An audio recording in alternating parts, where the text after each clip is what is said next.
जय श्री कृष्णा। आप सभी को संकष्टी चतुर्थी व्रत की ढेरों हार्दिक शुभकामनाएं।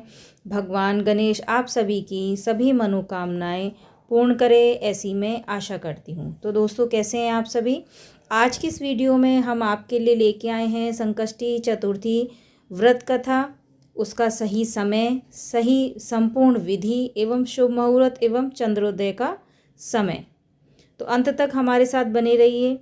यदि अभी तक आपने हमारे चैनल को सब्सक्राइब नहीं किया है तो प्लीज़ हमारे चैनल को सब्सक्राइब करें और हमें सपोर्ट करें। तो आइए सबसे पहले शुरू करते हैं सही समय एवं तिथि।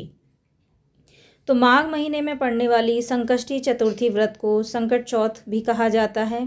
संकट चौथ व्रत में भगवान श्री गणेश की विधि विधान से पूजा अर्चना की जाती है। धार्मिक मान्यताओं के अनुसार विघ्नहर्ता की पूजा करने से संतान की रक्षा होती है और जीवन के सभी संकट दूर होते हैं।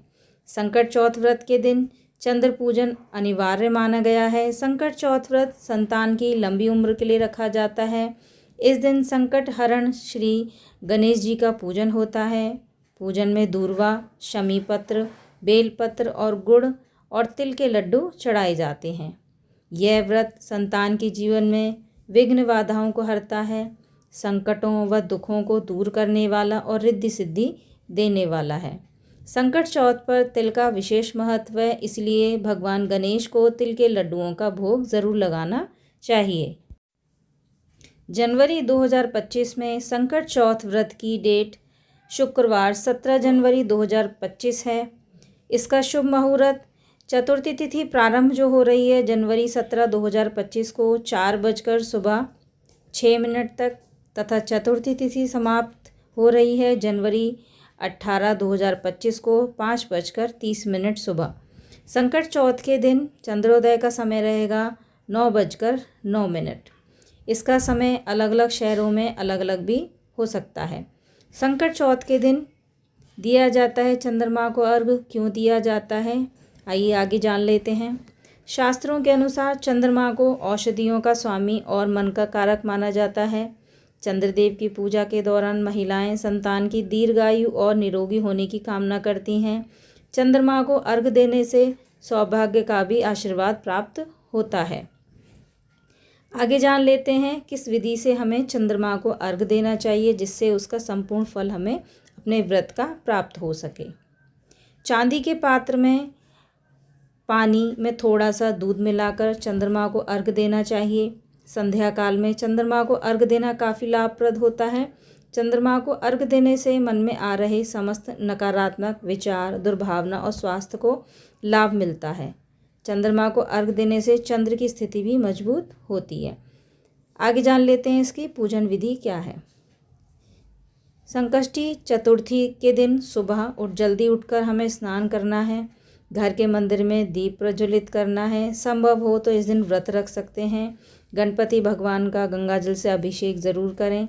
भगवान गणेश को पुष्प अर्पित करें तथा भगवान गणेश को दूर्वा घास भी अर्पित करनी चाहिए। धार्मिक मान्यताओं के अनुसार दूर्वा घास चढ़ाने से भगवान गणेश जी प्रसन्न होते हैं। भगवान गणेश को सिंदूर भी ज़रूर लगाना चाहिए। भगवान गणेश को तिल और गुड़ के बने लड्डू का भोग ज़रूर लगाना चाहिए। भगवान गणेश की आरती ज़रूर करनी चाहिए तथा शाम को चंद्रमा के दर्शन करने के बाद तथा उसे अर्घ देने के बाद ही व्रत खोलना चाहिए। संकष्टी गणेश चतुर्थी व्रत करने से घर परिवार में आ रही विपदाएं दूर होती हैं। कई दिनों से रुके मांगलिक कार्य संपन्न होते हैं तथा भगवान श्री गणेश असीम सुखों की प्राप्ति कराते हैं।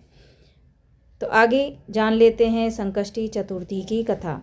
वैसे तो इसके व्रत के उपलक्ष्य में कई कथाएं प्रचलन में हैं, लेकिन यहाँ हम आपके लिए एक पौराणिक एवं प्रचलित कथा लेकर आए हैं। तो आइए शुरू करते हैं व्रत कथा। एक बार देवता कई विपदाओं से घिरे थे, तब वह मदद मांगने भगवान शिव के पास आए। उस समय शिव के पास कार्तिकेय तथा गणेश जी भी बैठे थे।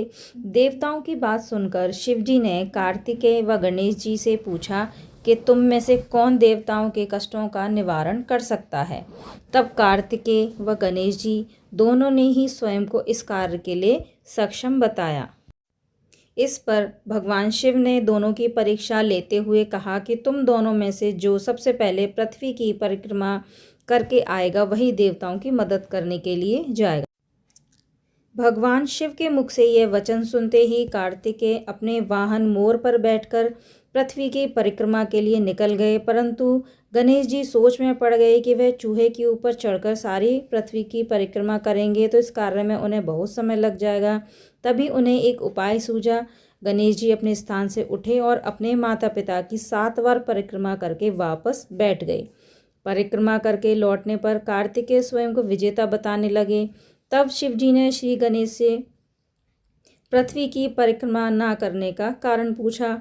तब गणेश जी ने कहा, माता पिता के चरणों में ही समस्त लोक हैं। यह सुनकर भगवान शिव ने गणेश जी को देवताओं के संकट दूर करने की आज्ञा दी।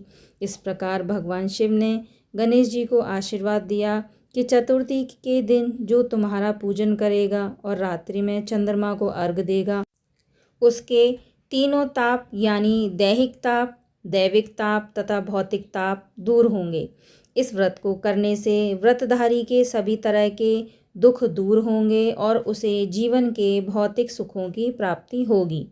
चारों तरफ से मनुष्य की सुख समृद्धि बढ़ेगी, पुत्र पौत्रादि धन ऐश्वर्य की कमी नहीं रहेगी। श्री गणेश जी का यह व्रत समस्त मनोकामनाओं की पूर्ति करने वाला व्रत माना जाता है। इस व्रत को करने से मनुष्य के सारे कष्ट दूर होकर मनुष्य को समस्त सुख सुविधाएं प्राप्त होती हैं। तो दोस्तों, यह थी संकष्टी चतुर्थी व्रत कथा। यदि यह कथा आपको पसंद आई हो तो अपने फैमिली फ्रेंड्स के साथ ज़रूर शेयर करें और हाँ, हमें सब्सक्राइब करना ना भूलें। मैं मिलती हूँ आपको अगली वीडियो में नई कथा के साथ। तब तक के लिए राधे राधे।